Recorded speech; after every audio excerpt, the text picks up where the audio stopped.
SubQ Fluids. So you might have just gotten a diagnosis with your pet of something like chronic kidney disease. That would be the most common thing. There might be some other conditions that you might want to do SubQ Fluids at home for your pet, but that would be the major one. And the treatment for that is giving SubQ Fluids.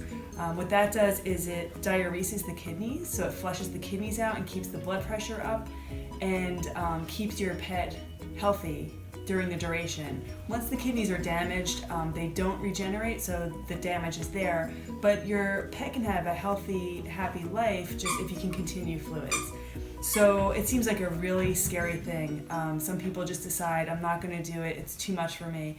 But there are options. If you feel like you truly cannot do this for your pet, you can try to hire a technician to come to your house to do it. You can bring your pet to the veterinary clinic if they don't get stressed.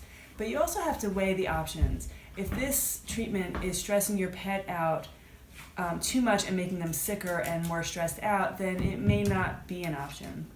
But we're going to go through a few series of videos to try to get you more comfortable with the process. And if you have any questions, please reach out to me. We can always go through this. If you don't live in my area, there's always ways that we can communicate so that I can help you through.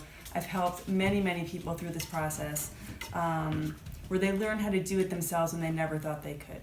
So let's get started.